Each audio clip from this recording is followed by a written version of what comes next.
अधूरी मोहब्बत। आज ऑफिस से जल्दी घर आ गई।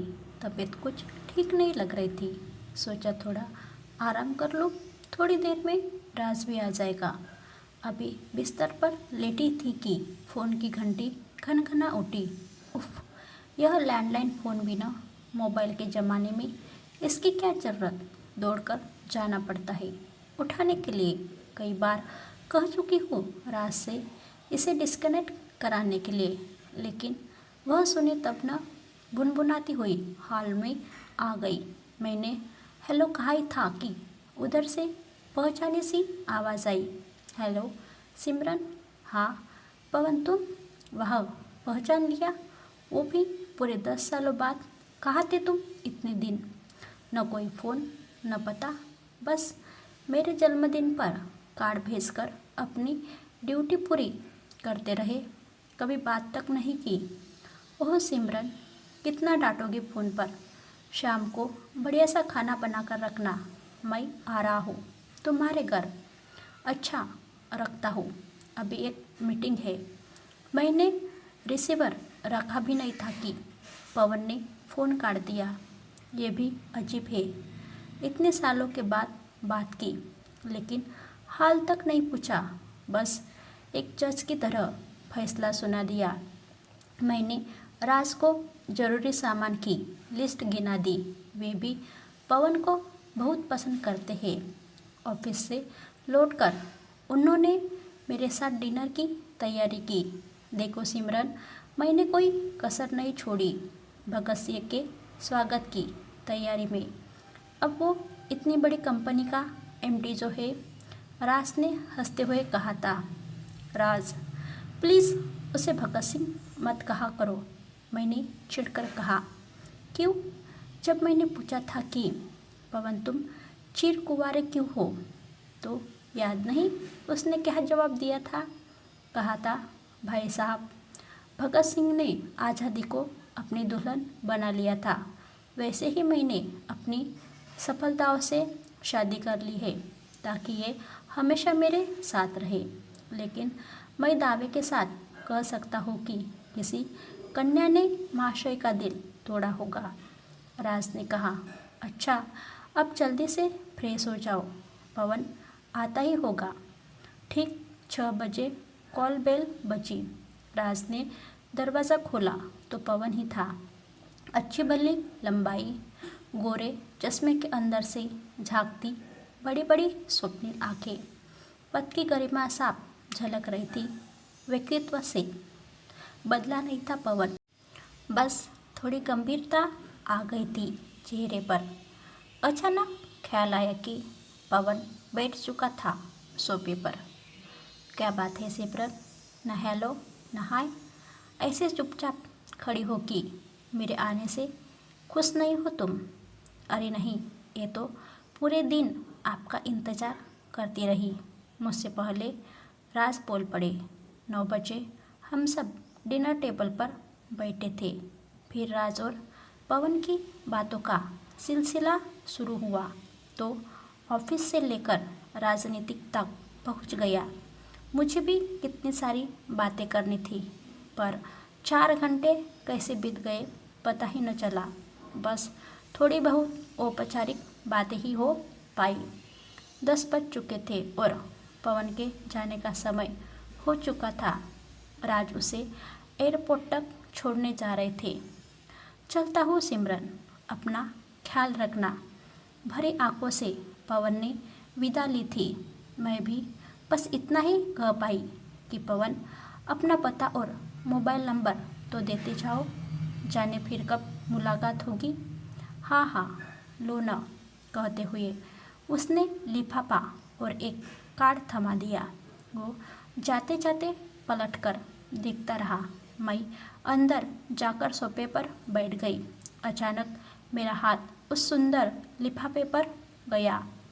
क्या हो सकता है, उत्सुकता हो रही थी। लिफाफा खोला तो काफ़ी लंबा पत्र था, मोती जैसे सुंदर अक्षरों को मैंने पढ़ना शुरू किया। सिमरन, आज पहली बार तुम्हें कुछ लिख रहा हूँ। वो बातें जो तुम्हें कभी न बताने का फैसला किया था मैंने।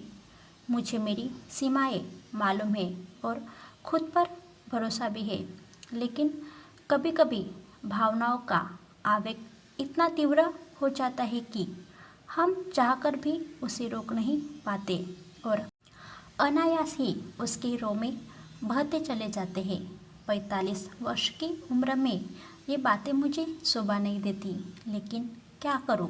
यह प्रेम है ना, इंसान को प्रैक्टिकल का होने देता है। दिल पर एक बड़ा बोझ है, आज तुमसे बांटकर हल्का हो जाए। जानती हो, इन 20 सालों में एक दिन भी ऐसा नहीं बीता जब अपने आसपास तुम में महसूस न किया हो मैंने। जीवन में जब भी लड़खड़ाया तुम्हारे वो शब्द जो तुमने 20 साल पहले कहे थे, मेरा संबल बने। जब भी टूटा तुम्हारे कोमल हाथों का स्पर्श अपने माथे पर महसूस किया।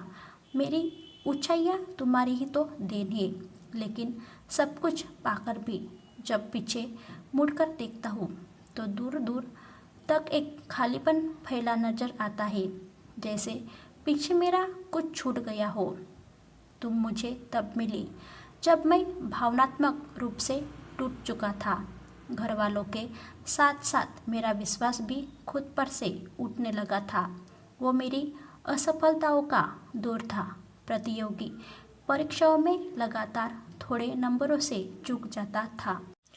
याद है 15 अप्रैल की वो उमस भरी रात, जब दीदी की बारात वाले दिन तुम पटना आई थी मेरे घर अपने पापा के साथ।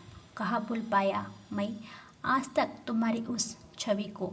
गहरे नीले रंग की साड़ी, चूड़ियों से भरी कलाई और माथे पर छोटी सी बिंदिया।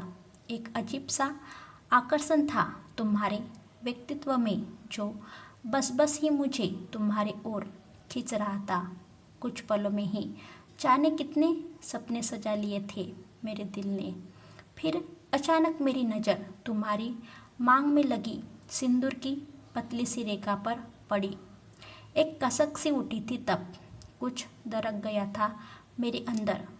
आश्चर्य होगा तुम्हें जानकर कि ऐसी पीड़ा मेरी माँ के मन में भी थी शायद, क्योंकि तुरंत ही माँ ने कहा था तुम्हारे पिताजी से, क्यों भाई साहब, इतनी भी क्या जल्दी थी बिटिया की शादी की?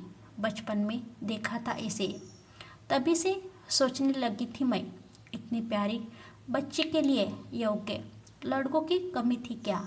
और अनायासी माँ की नज़र मुझ पर टिक आई थी। मैं छेप कर इधर उधर देखने लगा था, मानो चोरी पकड़ी गई हो। अंकल बोल रहे थे, बहन जी, जीवन मरण शादी ब्याह सब किस्मत की बात होती है। तुम जल्द ही मेरे घर परिवार से घुल मिल गई थी।